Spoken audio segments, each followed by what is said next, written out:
Ebony from Epic Reads, and we are here for a special Why Not YA Live. So we're still interviewing powerhouse authors, but we're doing it like at the minute, at the second. I mean, we're live. Yeah. This is what we have to do. We adapt. We stretch to fit. Really quickly before we start, my girlfriend made a sign that was inspired by the cover of your first book because, I don't know if you know this, but it's World Book Day. I did not. I know very few things. Happy World Book Day. Happy World Book Day. We tried to get the colors right. I love it. So we're going to keep it. Happy World Book Day, everybody who's watching. Happy World Book Day. We did this on purpose. 100% on purpose. And hi, Marco and Bennett. Oh, this is cool. Isn't it cool? You can see people on the side. Yeah, I like that. It's like Instagram Live stresses me out at times because it's like I'm looking at you, but I'm looking at the comments. I'm looking at you, and I'm looking at the comments. Yeah, I like compartmentalized. Yeah. So okay, 100%. Well, for those of you who don't know, we're here with Tomi Adeyemi, author of Children of Blood and Bone, and Children of Virtue and Vengeance. Welcome, Tomi. Oh, there we go. She has the physical copies. Thank you for having the books. I know. These are my proof. I've been using these a lot during quarantine. And I'm like, I guess this proves that you did this. Also you absolutely did. That books are multifunctional. You know, you can use them as props. You can read them. There's so much you can do with them. Stands for an ergonomic setup. Should you not want to order from Amazon? You know, there's a multi-use. Also, books. I feel like books are standing up and putting like their black face paint on. Like at a football game. And they're like, we're ready to be a tripod. We're ready to be a desk. Like, this is our time. They want us right now. They can't go outside. We got you. That's what books are saying. We got you, fam. So we're coming to you live, everyone.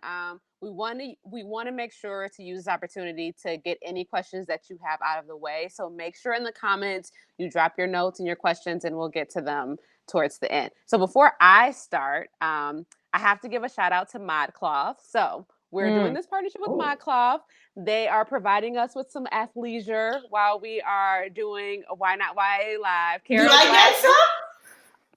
We could talk afterwards. I mean, I know you go to Paris Fashion Week and everything. True. So I'm just saying, we got sponsorships. Like, we can talk about that. So thank you to ModCloth for this sort of Harry Potter sweatshirt. Make sure you guys check them it's out. his thing. Yeah, I know, right? Yeah, very cute. Okay. So yeah, I had to say that. So I guess back over to you, Karen. So, Tomi, sorry, this is like my first live in Quar. So I'm taking in this moment. But we're good. For people who are in here who haven't read your books, can you talk a little bit about what Children of Blood and Bone and Children of Virtue and Vengeance are about? Just like brief elevator pitch. Yeah, I know. So Children of Blood and Bone, I pitch as Black Panther with magic. It's a West African fantasy about a girl fighting to bring magic back to her people. And then Children of Virtue and Vengeance is the sequel to this story, so I won't spoil anything. And then the other cool thing about the series is Disney's Fox and Lucasfilms is currently adapting Children of Blood and Bone for the screen. So we got things to look forward to. Crazy. We have a lot of movie questions too, so we'll get to those. Oh yeah, I know. That's live action, right? Obviously. Yeah. Amazing. Real people, real CGI lion. Amazing. Hi, Mom. Aww. Hi, Mama. Brilliant. Yeah, that's so cool. So, wait, Kara, it's your turn. You have a question. Yes. Oh my God. I'm like too excited about this. All right. So this has been a weird month for everybody and a sad time for many. And Ebony and I were talking about it, and we kind of wanted to make the theme of this episode about escaping into a fantastical new world, just for like people's enjoyment, what, for someone who, is arguably one of the best fantasy writers living right now, okay. What about... I'll take it. Well, it's that. Wouldn't you say that's absolutely true, Ebony? I think you're like literally the only fantasy writer you're like on the TV. What would you like? What about fantasy for you as a reader, but also as a writer of fantasy, like makes it easy to escape in, even when like it's dealing with really complex themes? Yeah, I recently, at this point, I expect no citation for anything I say.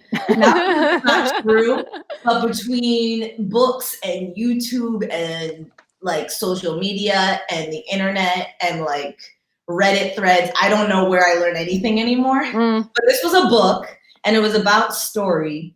And someone said the best stories aren't an escape from reality. They give us a new lens with which to view reality. And I was just like, oh, okay, that's it. Because the most like fire stories, like when everyone's like talking about Parasite, it's you do leave kind of your body and leave your real world as you're watching it.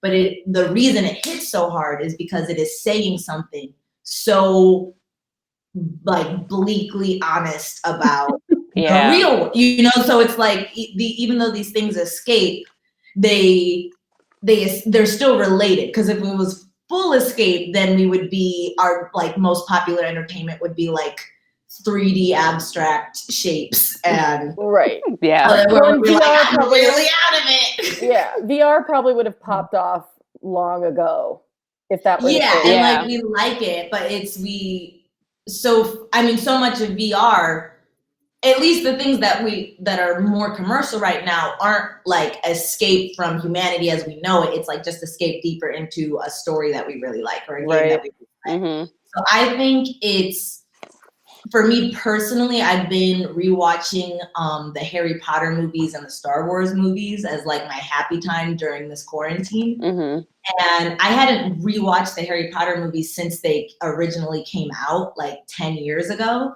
And so as I'm sitting there, like looking like I just have so much cotton candy in my, like with literally these crazy eyes, like alone, and hearing that music and like seeing that magic. And I was just like, oh, it's just it.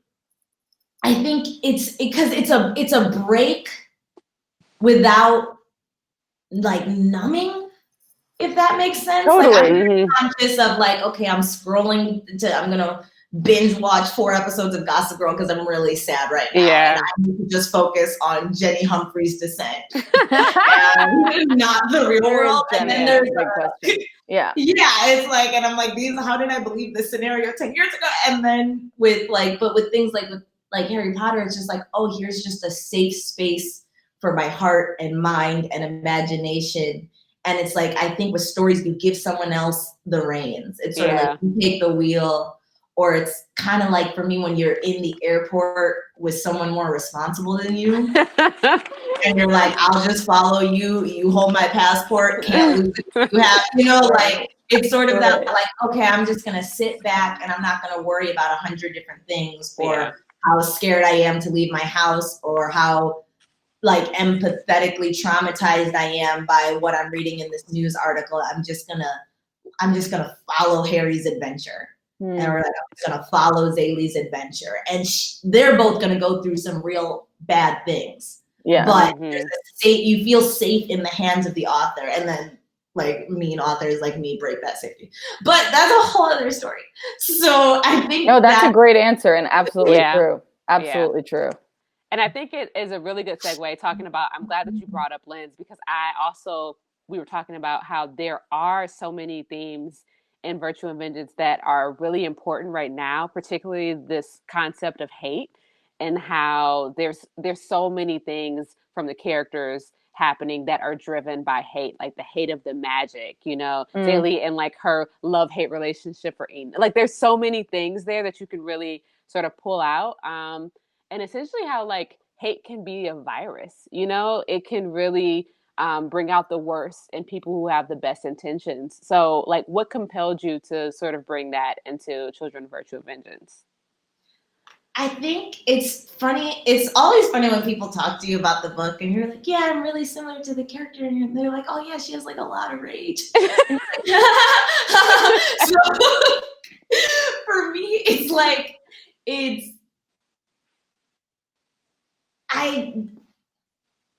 I'm emotional in the sense that there is a very intense depth behind my emotions.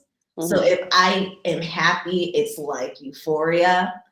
And if I am angry, it's like rage. You know, there are some things, like I obviously wrote the book. So it's like I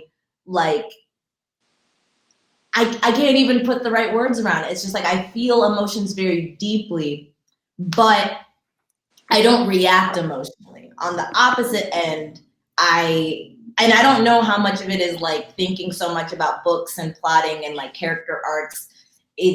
There's a weird cycle with this stuff where the things you start doing are the way you start living your life. And so I don't just be like, okay, what is this action? It's like, okay, well, what's my character arc? What am I supposed to be learning right now? What am I struggling with? And so for me, I like to like be honest about my emotions, but have enough ability to think about them and think logically about like, okay, this thing has really upset you. You could do this, but what does that actually get you? Okay, you could go on this path and you could do this, and over the course of 6 years, you could do that. You could do that. But what does that get you in 6 years? And behind everything for me has always been like a hyper awareness of my own mortality. And so I really look at every moment of like, yes, I'm angry, but if I do something about that anger, I've wasted 14 minutes of my life.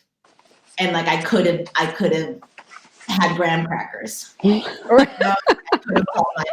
really look at it like that. Of like, yes, I could keep going into this, but it's just like, but we all know we don't get to be here forever. And that's really been very emphasized. So I really look at things like, okay, all of these people in the book have been seriously wounded by all the other characters in the book. So they're all very justified in their hatred and justified in their anger and their like desire for vengeance. But then it's like, as you peel back and realize they are just the current iteration of one cycle. Or it's like, yes, you're mad because of this. And this all started because a generation ago, your grandma threw a rock at her grandma. That broke her window. And then she cut this. And then because of that, she got an infection. And she was mad because of like you just start realizing that it's just a cycle of tit for tat and tit for tat.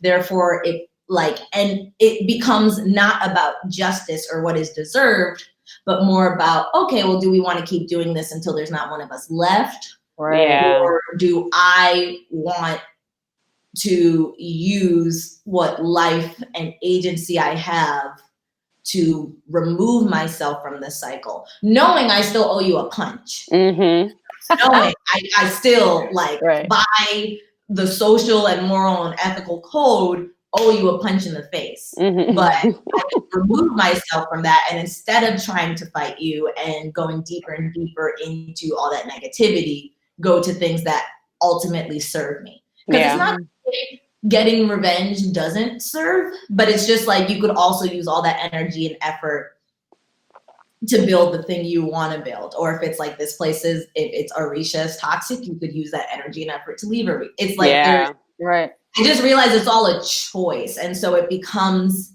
when you really get down to the worst of it, it's not about like justice. It's just about, okay, what are you choosing to do? Now, mind you, I'm talking about fictional scenarios because we all know we have a lot of messed up scenarios in the world. So but that's more, it's like it's sort of like in the gambling movies. Sorry, I ramble, but it's sort of like we love it.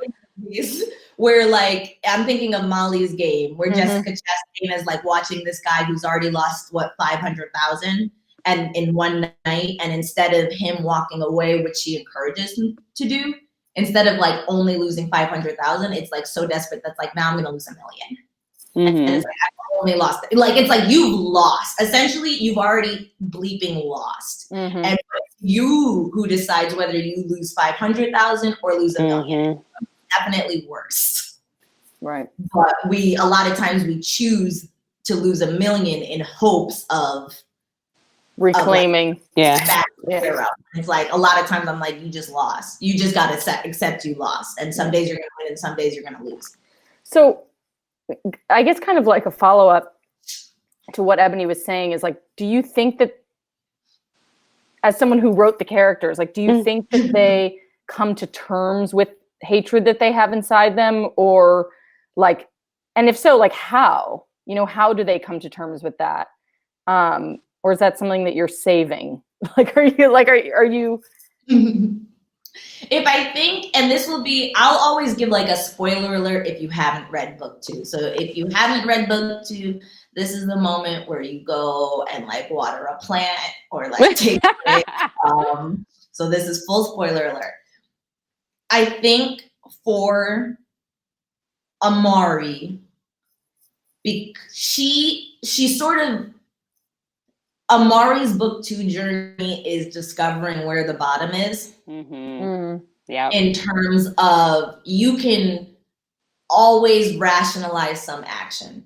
And mind you, I think the other like messed up thing, book 2 is about war. So I was researching a lot about war. And that's when I came to the realization of like, oh, war is just how many people, who can kill the most people the fastest.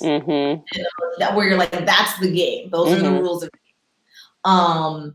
And so in book 2, she's learning the rules of the game and she doesn't like these rules. Yeah. There's this sense of, I have to play the game to have a chance to save the entire kingdom. And that in itself is just. And from a political like level, that is true. But it's like, do you have what it takes? Do you actually know what it means to use people as collateral? I think you know, but you're not going to actually know until you do it. And then afterwards, can you live with that? And can you live with yourself? So I think with her, she's never so much driven by hatred as much as like, I can't even call it a flawed sense of justice because it's like. Her intentions are there. Yeah. And it's like, that is the way this stuff works, but it's more like biting off more than she can chew or convincing herself that she is something that she isn't. Yeah. And also acting out of desperation, and you never make good choices out of desperation. Yeah. With Zaylee, I wouldn't say she has reached the bottom of her hatred. I think she spends a lot of book 2 seriously wounded from things that happened in book 1. And her journey is sort of that, yeah, you lost 500,000. Yeah, you lost 1 million. But that doesn't, essentially your loss and pain don't excuse you from stepping up and being a part of what's going on right now. And if it really, because it's like you're still there and you're still a part of it. Yeah. And so there is this like, book 2 is about her both rediscovering and reclaiming that like, yeah, I've been broken, but I am not destroyed. No one has the power to destroy me. And so she's like sort of figuring out the shattered pieces or bringing back together the shattered pieces, and then also discovering the new like power she has just from that sense of, I know myself, I know what I'm fighting for, and I'm not letting anyone get it. Like that in itself is its own glowy eye sort of moment. Because when you're on that track and people, then it's like, where it's like, okay, she's not the way she was before. Like we can't mess around. So that hurt. It's not that she's found the bottom to her hatred, but it's more she's rediscovered her power and realigned with her purpose. I feel like she figured that out very early on. Like, it was like the moment where she's like, I'm leaving y'all, I'm out. And then she's like, psych, all right, I'm back. Let's do this. It's just like, girl, we just started the book. You already it's like back and forth. To be honest, she goes back and forth on it for a while because her whole, and it's funny because a lot of it's funny too because the readership has such a big age range, so it's really like very interesting as like a data nerd for me to see how an 8-year-old responds versus like an 8-year-old or like 2-year-old. Right. Like, why is she so sad? And I'm like, oh, her father died. Yeah. So, so you know, where I'm like, oh, yes, she is sad, and she isn't the same. Like she is wounded. But it's and it also makes me realize when I was growing up and like during Harry Potter book 5, I was just like, why is he PMSing for like 100? Just like, get over it, Harry. That is a really good point. Yeah, because I'm like, I thought like she, like for her to have so much, for her to have went through so much, like she was like ready to go immediately. But you are right. For people who are just like, oh, she just can't she's like all over the place. I'm like, I think she has it pretty much together considering like how much trauma she's had. But that is a good point. Yeah. And then I was just like, oh yeah, you didn't give Harry any slack. And he literally is like friend die in front of him and then watch the Dark Lord who killed his parents and spent his entire life trying to kill him come back and say, I'm gonna kill you and everyone you love and take over the world. I would be upset. Yeah, a little bit. Yeah. 120 pages. I would be upset. So you just it's just funny seeing what elasticity we allow fictional characters, how that changes as we age. But yeah, and then with a 9, he was never fully driven by hate. Like he was like misdriven by hate, but he gets shown the other side of that hate in the first book. So with book 2, he's not operating out of hatred. He spends most of the series operating from the like, I have a responsibility to this kingdom, and that is not always going to align with what I think is morally or ethically right in my heart. He spent a much longer time there than Amari. Yeah. Like Amari in book 1 is just following her heart.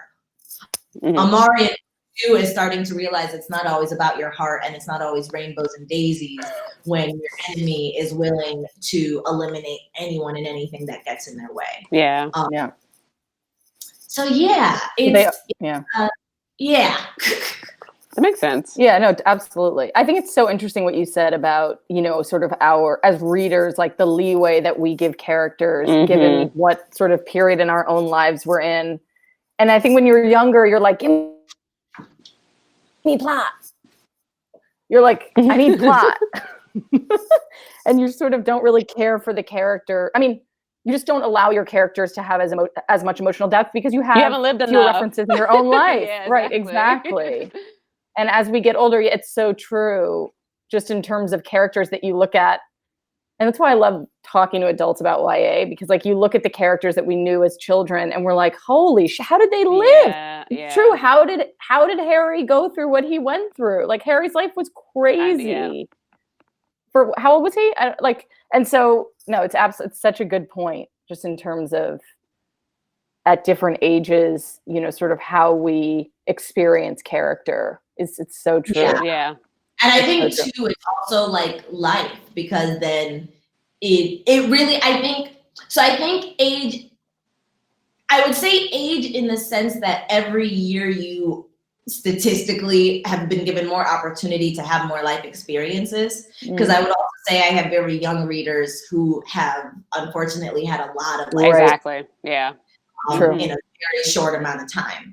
So when they come to it, or when they come to a character like Anon, they're like, oh, I recognize having such a deep self-hatred for something you can't deny yourself. Yeah. Or like, oh, I recognize, you know, and it's like, and it's weird because again, you can't, doing this and like writing about how characters transform makes me a little bit hyper aware of like my own transformations. That being said, we're also so blind to so much about ourselves. So it's like, I'm always like, look at what, like self-awareness, you know nothing. And it's, but there's just sometimes like you can feel, readers come with energy.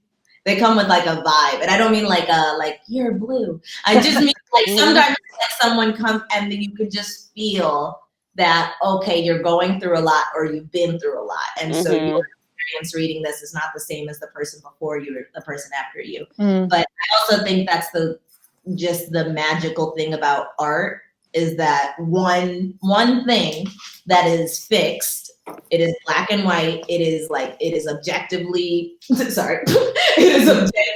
one thing is completely different in every single person's hands and completely different in every single person's reading it. And like that can be scary, but to me it's the more exciting things, because then people come to you and be like, so when you did this, did you know that you were actually commenting on this conflict? And because as I said, I know these things. Right. Right. Yeah. That's so funny. Okay, so it's Q&A time. So we asked our followers to submit questions for you, and we're going to have you answer them. We got a lot. And also for everybody, we will get to your questions as well, so keep making sure you drop in your comments. But this first question came from a certain fan named Tahara asking, Tomi, why are you so cute? Tahara doesn't get to talk because I am very obsessed with her. There are people in my life who I just give updates of like, here, this is what she posted today. I just want you to know, hi, have you seen her mask? It's leather. It's amazing. I know that leather mask is out of control. Okay, so all I say to that is, Tahara, thank you for being an eternal shining light in my life. And I still request, along with the internet, like your collaboration with a fashion brand for us to purchase. That's what I'm putting. I want Tahara times someone. And times. All of it available. I know. Like 50 or so products. Okay. Split maybe 2/3 tops, 1/3 like bottoms. Okay. And accessories, suspenders, mask. I want her modeling everything. This is overall, not suspended. So I just want to re-pitch that for the internet, and for I'm into her that. consideration. I'm into that. Perhaps Mom Cloth, who was already watching this. Perhaps, maybe. Perhaps.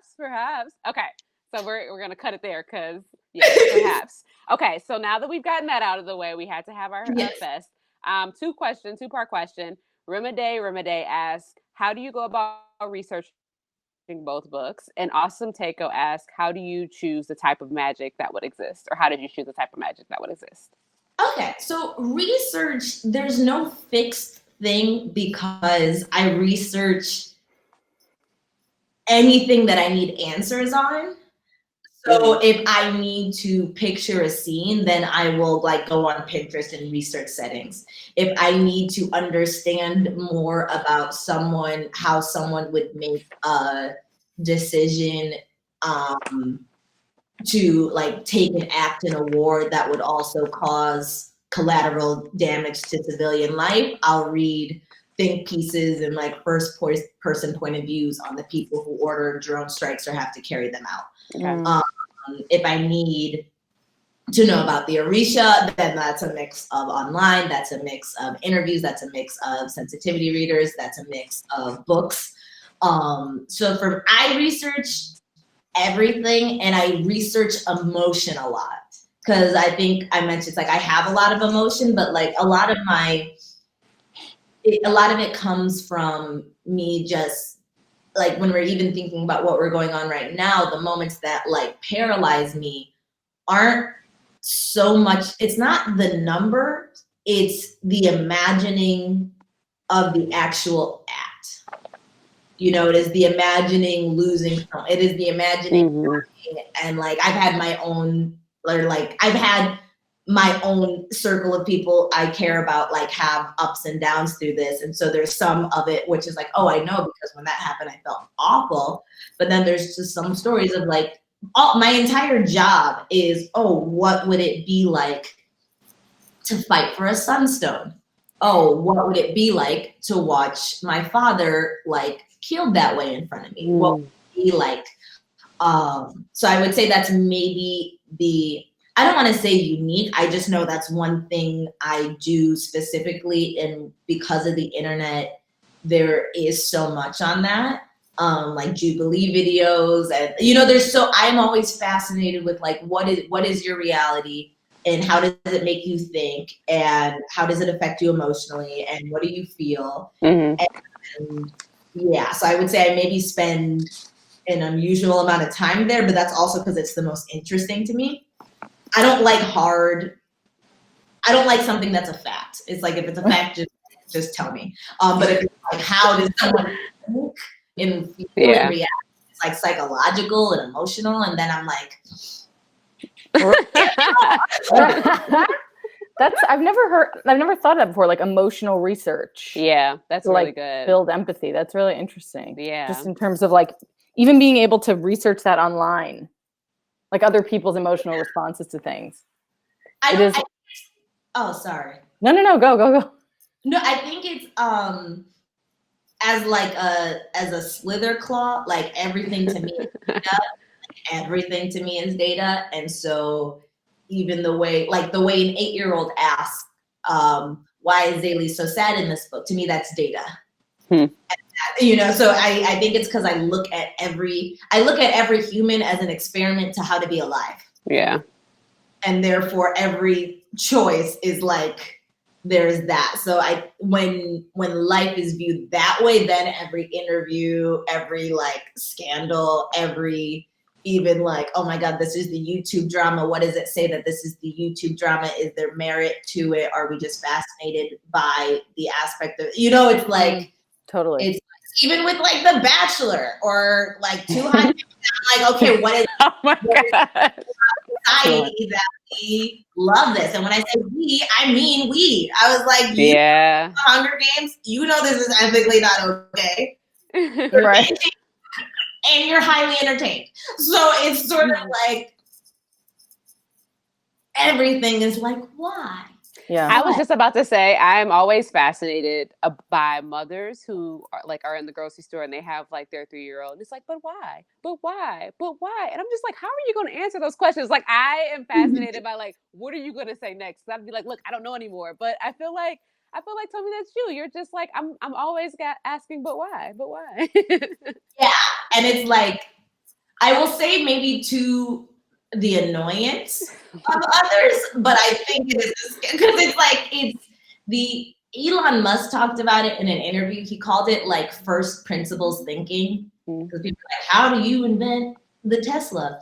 And he was like, our brain is sort of wired to not ask why, because if we question every single aspect of we're not doing anything and therefore we're not surviving and like populating the earth. So we are hardwired to get through life to just kind of accept things as is.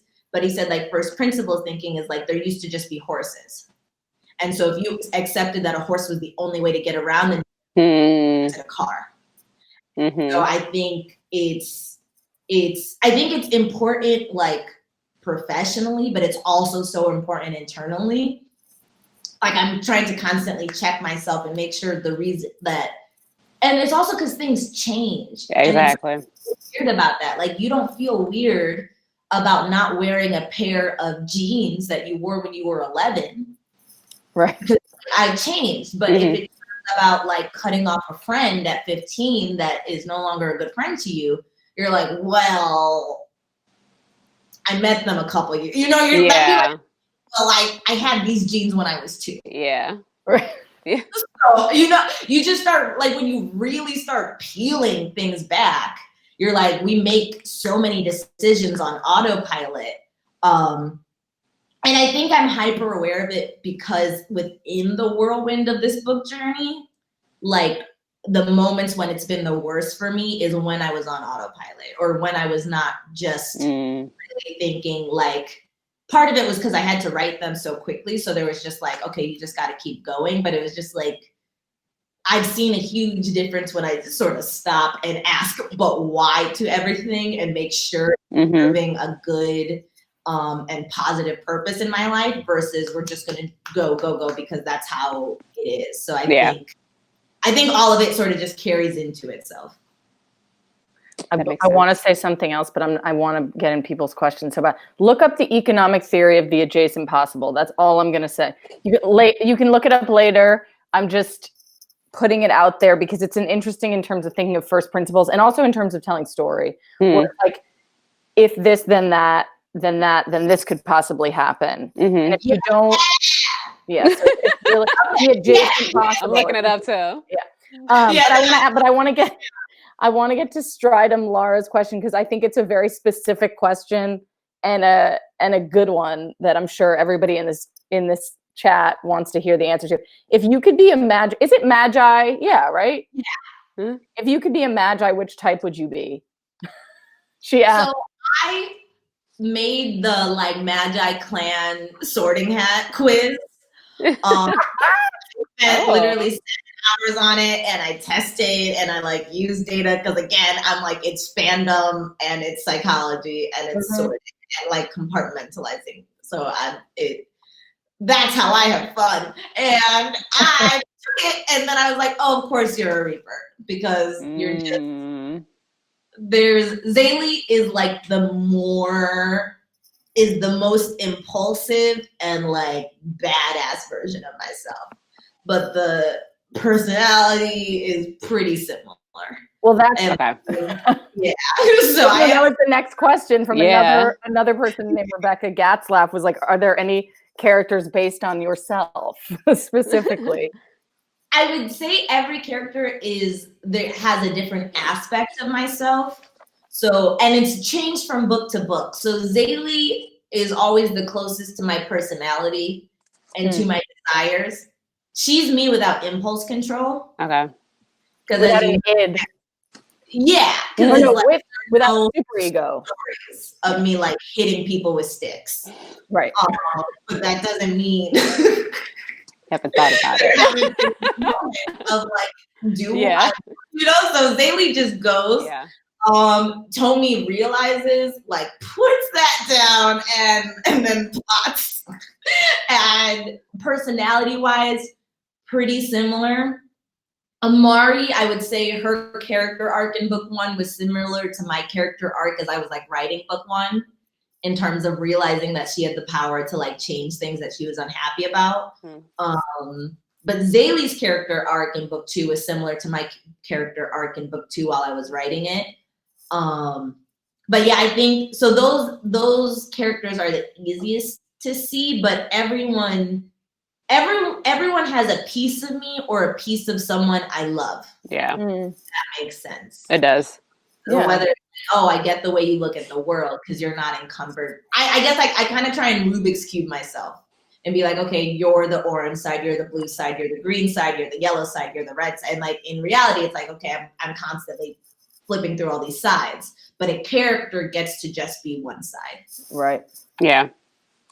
Okay. So now we have some movie questions. So you've already answered a couple of the questions, like, is this going to be animated or live action? Who's making the movie? You answered. We have one from Kai the French Fry. I love that name. What's been the major differences in helping to write a script versus writing a book? I would say the major difference is not being directly responsible for it in a very stressful period of time. So that's been a big difference. I think the other difference is we talked a little bit about this with the little fan art that was created.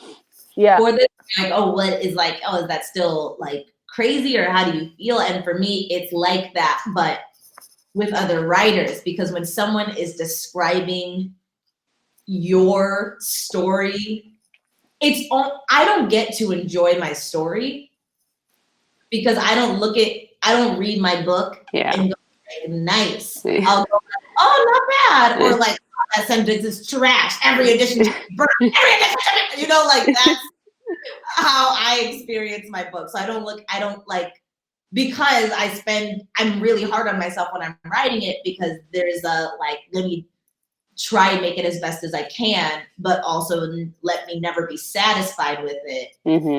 Or I'm always going. So even when I like, look at these. I'm not like, nice job. I'm like, oh, that's funny. When did this happen? Right. So with the movie, it's like getting to enjoy my story. Because when someone describes like, oh, okay, well, in this scene, this is gonna happen, and this is gonna be everywhere, and then he's gonna walk in slow motion, and you're like, I get passion sweats a lot when I'm talking about, where like my body goes into fight or flight because it's like it's like something is happening. You're not in danger, but something is happening. I understand that so hard. Yeah. So like, again, I don't like being that sweaty, but I like being that like energized and excited. And I saw a movie in my head as I was writing it, but there's something different about seeing how someone else wants to bring that to life and then getting to comment about it. Because the other thing too is I've learned I love thinking about story. I love trying to like break story and think about how to make a story better. The actual writing is not so much the fun part. Right. So I love getting to think about story and getting to comment and getting to point this or be like, oh, well, I like, this is a reason why I did this, or here's something the readers have really like emotionally connected to, and I think they would like this, or something I'm noticing as I'm rewatching these Harry Potter movies is they really make use of this, this, and this. So if we could go, like I love that part of it. So it's been a really awesome collaboration that allows me to enjoy my story in a way I haven't been able to before and engage in the parts of story that I love most. Okay. That's cool. This is a good, are they, Lutricia wants to know, and I know the answers, but I'm wondering, will they make the movie, is it going to be a trilogy movie, or are they combining books into? So there are plans that I can't fully talk about. That's what I figured. Okay. I'm saying that like we have big ambitions, but we know we have to knock it out of the park with the first like movie first. Before we can even do the first movie, we gotta like totally. But there is plans, because I think that's the other thing I realized watching Harry Potter is like, oh wow, this was like this was our Olympics, essentially. Global Olympics for my childhood. It's just like the new book just dropped. I'll see you. This is a walkie-talkie. Yeah. I'll see you in 3 days. Let me know when you get and then we're just like, oh my god, we're like, I got this robe from Target. I look like a wizard. They were just these events, and they were the only event, especially as a nerd. Yeah. Like prom wasn't like what they told me it was going to be like on the Disney Channel. Games weren't like what they told me it was going to be on Nickelodeon. Harry Potter movies were as good. Where it's that emotional buildup of teen energy and angst. Yes. They like always played out. And then every other life experience, I was like, this was much less dramatic and eventful than illustrated on Sister or Lizzie McGuire. And, so. Every other life event doesn't have the score that Harry Potter has either. Yeah. Like if they scored my softball games, I would have been like, you know what I'm saying? Yeah. But you get to the game and you're like, there's like one person in the audience or in the field, in the stands, and you're like, this sucks. It's epic. That's what's gonna be awesome too, is getting to see the story scored, and like, on a big score is what I am like. I write to a lot of scores. Like I wrote a lot of book 1 to the Interstellar score. That was a great score. Yeah. It was so good when he's just like that. I love it. And then book 2, I wrote a lot to Jeremy Zuckerman's Legend of Korra score. Oh, interesting. I've always loved scores, and so like I've already been like, okay, so here's what I'm noticing. Because scores make you feel. Like Yes. Actors and actresses don't have the background music when they're doing their thing. You're like, exactly. Harder and such, because sometimes you're like, oh, I can do that. That's what TikTok is. You're like, if this is playing, like, I can't.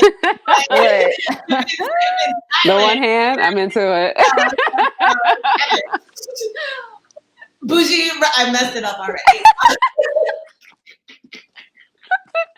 Oh my gosh. Okay, so is there any? Because we got a lot of movie questions, and I felt like we went through and was like, probably can't have her answer that. Probably can't have her answer that. Is there anything you can tell us about the movie that we would be excited to know?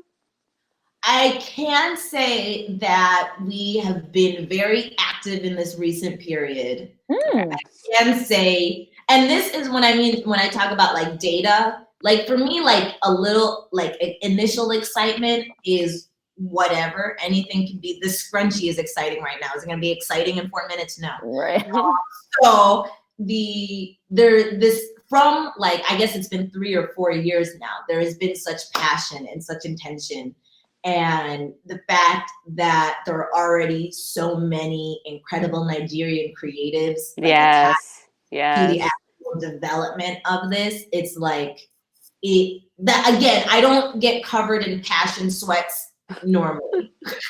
I mean, I'm very passionate, but like in terms of like literally talking to someone, I would say there on the creative end, there is just so much like, let's do this. And on the human end, there is so much like, we know what this could do. We know what this could be. We know what this could change. And so there's this incredible passion and creativity, but with the knowledge of the responsibility of what we're doing and to do it right. That's so real. Has stayed consistent from when they purchased the rights to this 4 years ago. So I would say just stay tuned. And I always tell people my eyes will let you know. All right, you'll see it in my eyes because I'll be like, yeah. It'll be like, get it's going great, but like no, it's been I braced for the worst, and it's been a really great experience. So we're working. That's amazing. Because we're hustling and we're trying to get it right so that we can really just do this. And that is so important. I mean, I know for you probably feel just the pressure to make sure you ride for your culture in the right way. And I think that Black people of the diaspora, we always sort of feel that like this is going to be like the first few of its kind. I can't mess this up. And also it's your art, you want to make sure that it's represented in the right way. So we've all been burned. It's like, even just as a nerd, have been burned by bad adaptations. And then as like I'll say a darker skinned Black woman, have also been burned by feeling like erased by a lot of movies. And like erased by the things and the tales that I love most. So it's like, okay, this is literally our mood. Like, let's go. Exactly. Oh my God, don't get me started on Moonlight. Okay, sorry. Yes, love it. Okay, so we'll ask a few more questions and then we'll finally get to questions in the comments. Yes. So, this is good. So Neela Savage asked, what would your superpower be? I recently had the thought that my superpower is telepathy. It already is? Because I personally have always asked the person on high for something a bit more destructive to match my energy.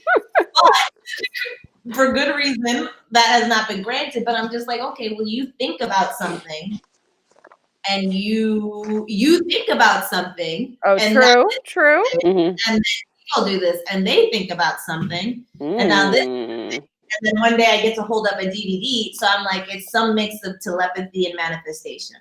I would like telekinesis or the pyrokinesis. I mean, it's not as useful to make everything on fire, but it is could be satisfying. So yeah, I think that is what it is. But I would also like to get the remote without I lose the remote all the time, to open and close doors, to get fruit snacks. It'll be real soon when Neuralink happens. I hope. Yeah. I am waiting. Yeah. I think it will.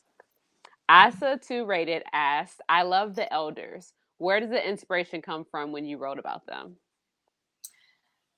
Yeah, I knew that. It's funny because sometimes I talk to writers where I'm like, you don't, because a lot of writing book 2 was like, oh, that matches up. Cool.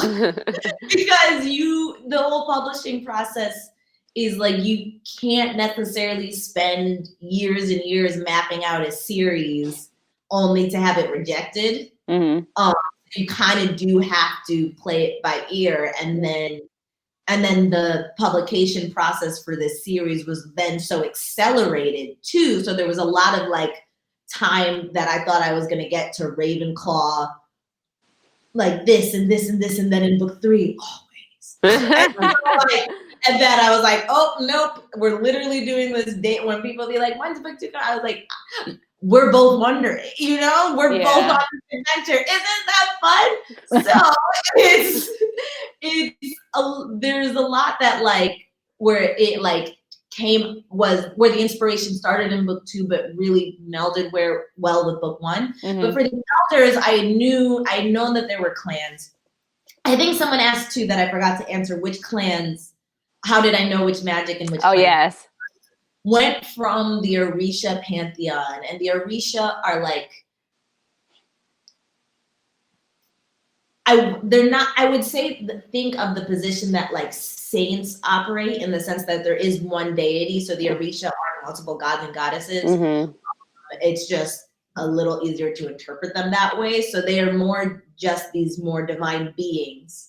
If there's the main one supreme deity, and then the Orisha are like the divine beings, and and so they sort of help communicate. And so there are so many of them. Some people will be like, there's 300 to 400. Some people are like, there's 3,000 to 4,000. Some people are like 12,000.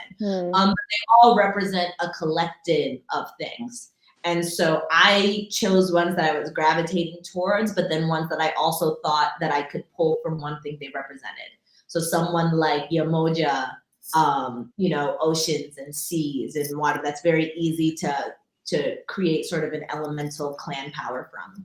Someone like Koya, who is transition and cemeteries and like storms, I'm like, oh, okay, transitions, cemeteries, I'm going to make that life and death. And that's going to be that. So I went and I started with like 15. And then that was pared down to 10. And I think that still should have been pared down to 4. Because I'm like, a lot. Like, this is why everyone does 4. But that is how they started. So I knew that there were these clans, and I knew that they would have that. I'm like, can I say badass? Is that okay? Oh, yes. You can. Absolutely. Absolutely. I was just like, mind you, my characters are stabbing everyone, but I was like, don't cut. But I knew that in every clan there would be like that badass, like that master of it, who would both be in charge of politically leading the people, but also guiding and nurturing and just molding that culture in the way that we sort of elevate badasses in our society to hopefully do the same for us. Right. So I knew that there would be elders. And so when it came to book 2, it's like, okay, there need to be new elders, but this time it doesn't get to be someone who has been studying and mastering the craft for like 40 to 50 years. It has to be someone who just got their magic back and only knows a little bit more than this person. Yeah. Right. But because it was a prestigious and honored position, and still is a prestigious and honored position, there are those who are like, oh, I want that and I want to be that. And for people to be the elders in like kind of a restart means you are going to get to shape and affect things in a much different way. Yeah. So we have them emerging right now culturally. Yeah. Right? Where like there's something new that's happening that's very novel. Yes. That nobody knows too much about. And yet you still see leaders emerge. Some are good, some are bad. But you can't editorialize it all the time. But it is a similar thing. because it really is about like crisis and stepping up, and it's honestly who gives people something to look to. And so the elders are my favorite part, and it's honestly what makes me want a movie of book 2, like almost more than a movie of book 1, because I'm like, I want to see that whole cast. Like I remember, I think it was the Entertainment Weekly Crimes of Grindelwald photo with like 80 people. And I was like, I want to see that, but I want to see my elders. Yes. You know, right. Oh yes. And my like main squad and my enemy. I was like, just you know, I want that. I want to see all their magic and all their battles. So the elders were like were a highlight, because that's where I got to play. I always look for room to play because the story is so heavy.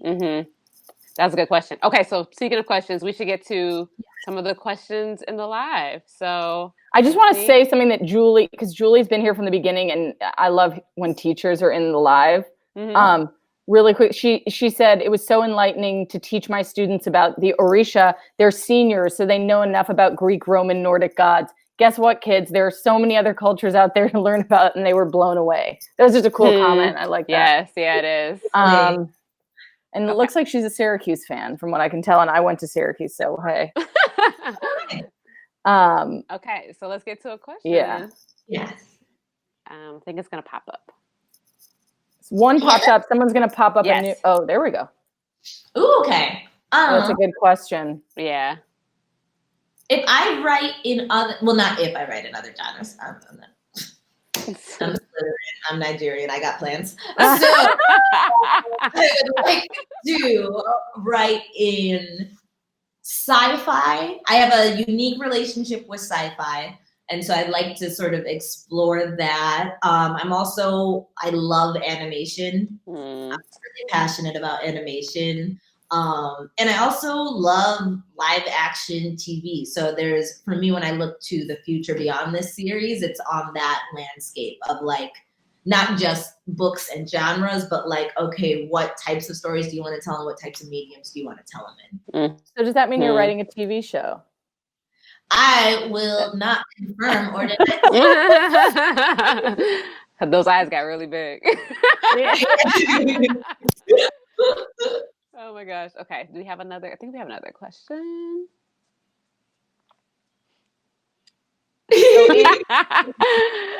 Oh my gosh. That's hilarious. I mean, out loud. Children of. Oh, do you want to go, Emily? I had so many come on seriously moments with a couple of your characters. What's up with making me feel that way? Yeah, tell me what's up with that. It's funny because this is kind of what we talked about with elasticity. Yeah. And it's what we allow versus what we actually represent, or versus actually what is realistic. Because for me, the most important thing in the books is realism. I think I would say the reason I love reality shows most, it's double. One is because it's a freaking circus. That's very entertaining. But 2 is because to me, they are the best. Like, I look at reality show characters who are clearly running away from what they really feel or what they really think to serve some hole that they would like to fix with another, most oftentimes human.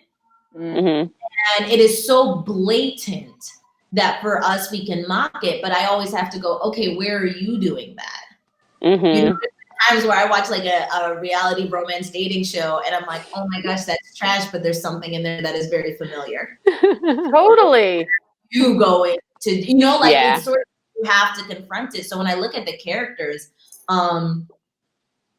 I think they do make mistakes and I think they do lash out, but it's like, that is literally what because I know there's one moment when it's like, when Zaylee and Roman again, like it's supposed to be like, finally, there's been so much tension over 2 books.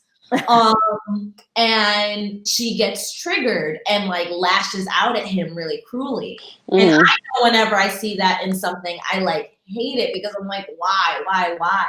But then you look at real life and it's like, when someone's walls go up, their walls go up. And it's like you can go from like, we are in Animal Crossing and like, look at my butterfly and I'm gonna it's in the museum now, to like boom, boom, boom, boom, boom, boom, like this is a portrait and you shall not, like when we, and I say we, but especially me, are so afraid of pain.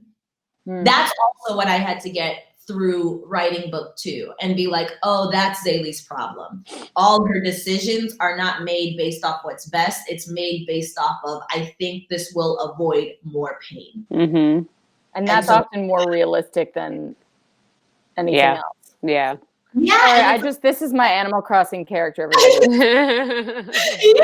So we go from that. I had to share that. Colossus from the X-Men, and it's, in front of your 6 feet tall, and you're like this, and you're like, I don't like you. I don't like your friends. I haven't ever liked, So it's frustrating, but I think we have to be honest about it. And I also think I don't think anyone could get it perfectly, certainly not me, but I also when we talk about research, like one of the research I did for book 2 was trauma reads. And I had a psychologist read book 1 and give me notes on how my characters who had been put through the traumas they would put through what triggers they would have, what responses they would have, what things they would have, because I also don't want to portray serious pain and then be like, but I'm fine. And because that's talk to people who go through parallel pains. It's like people, I have lots of readers who have lost people that they love, lots of people that they've loved in also awful ways. So it's like, I also can't, it to me would be a bigger, this is just me imagining and trying really hard. So I don't think I will never claim I'm doing it perfectly, but I also would rather it be frustrating and more honest to the wounds that someone who has been through these traumas would have to go through, and less annoying for the reader, but very inauthentic to someone who is going through that. Yeah. Okay, well, we have one more question, and then we got to wrap it up because it's already 1 o'clock, which is crazy, right? I know, it's so insane. Yeah, it feels like it's been like 30 minutes. I know. Okay, so Brianna asked, as the author, how involved do you get to be in the creation process of the movie? If you don't like something, do you get to veto it, etc.? And then it says, you get to veto it and make sure the vision that you created in the books is stuck to as closely as possible. Okay, I think that's a great question. So the way it has been like, or at least the way I have felt, is a valued member of the team. That's good. So it's not this is it. This is how. Right. I'm also, as you can tell, a pretty outspoken person. So, and this is literally my baby. It's like my name is on every other page. So, believe me, there's like, from the perspective of a nerd and from a perspective of, oh, my vision is on the line. Right. I do feel very, I will say, fortified in protecting that vision. But I can also say there hasn't been a scenario where I've felt like, oh, it's all on me or this is going to go down when it comes to the movie. And that is more important to me because I'm also not looking, I want to be a team member. Yes. I haven't seen movies before. I know a lot about movies. I have a lot of opinion about stories and great stories. So it's basically about like, I'll call it imposter syndrome. I've kind of felt through this quarantine that I've gotten over the imposter part of it. It's more like, no, imposter, girl. Like, put on a hat. You've earned some buttons. And you can just chill. But for me, because there's been such a great team involved, there hasn't been that need. Because again, and that's more what I feel like until we have more public knowledge to give you, it's like, okay, focus on the team. Focus on the fact that this is a group of people who have a history of doing great work, who are personally invested, and especially when we talk about like the director and the screenwriter, who are personally invested not only in this narrative, but culturally invested in this narrative. Essentially, the stakes are high for everyone. Right. And that's a good thing. Yes. wanted. I wanted it to be a group of people where it's like, this is very important to us, because then it could be a team and I wouldn't have to sort of be on the defensive. We could all be excited and talk honestly and respect everyone's opinions and viewpoints. So yeah, it's been a healthy situation. So I don't think I have veto power, but I think if there was something I objected to, that would be taken very seriously, because they've taken everything I've said seriously, the resources that I've given them seriously. We've had multiple discussions, like it is a real team effort. And that was what I was hoping for. That's so good to hear. That's amazing. Yes. Yeah. I mean, and I can even say it now because it's been a couple of years. Like even the first 2 or 3 years, I'm like, this still could be Ashton Kutcher bringing back like You Got Served. What was it? What was his prank show? What was his what? Punked. Yeah. The first time I thought he was doing really elaborate punks where he would focus on someone for a long period of time, like the Truman Show, and set up all these outside resources over several months. It was like the 3-year mark is when I was like, I don't think Ashton Kutcher is working. You're like, okay, this is actually real. We're good. Right. Enough data. I don't think it's this long of a punchline. Right. But not. So. Oh, Tomi, thank you so much for coming so much. And this was really fun. This was so much fun. This was awesome. This was a really awesome discussion. So thank you. I appreciate it. Oh, good. And if anybody here, I don't think anyone here hasn't read at least Children of Blood and Bone. But if you haven't read Children of Blood and Bone or Children of Virtue and Vengeance, buy a copy. Use bookshop.org because it's not because they really support indies, but also use it wherever you buy books. I'm not allowed to support anything in particular, but also happy World Book Day. And if you want to celebrate World Book Day, buy books. Yes, of course. Tell me, where can everybody, if they are not following you already, she's doing her little dance, where can everybody find you online? You can find me at my name. So on Instagram, it is Tomi Adeyemi. And on Twitter, I think it is Tomi_Adeyemi. And then online, it is tomiadeyemi.com. And I'll say to any of my writers, during this quarantine, I was able to launch a lot of the writing resources I've been trying to pull together.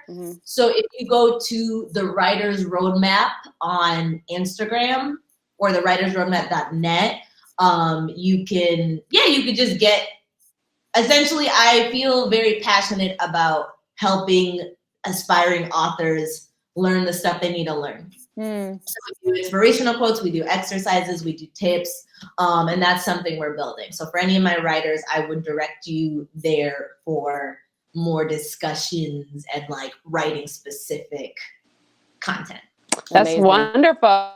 And if you're just now tuning in and for some reason, don't worry, we're going to also have this up on IGTV at Epic Reads and at Belletrist. We'll also have it. So you double the fun, I guess, in terms of access. But thank you so much. This was really fun and a really awesome way to do this for the first time for Why Not YA. I'm this, so you can definitely keep this format because this is awesome. Oh, good. I'm glad. I'm Kara. Thank you so much for joining. Ebony. And Tomi. Bye, guys. Bye, everybody. Buy our book. Bye. Bye. This was not for sale, this sign. This is just my sign. But it's inspired by the book. Bye, guys. Bye.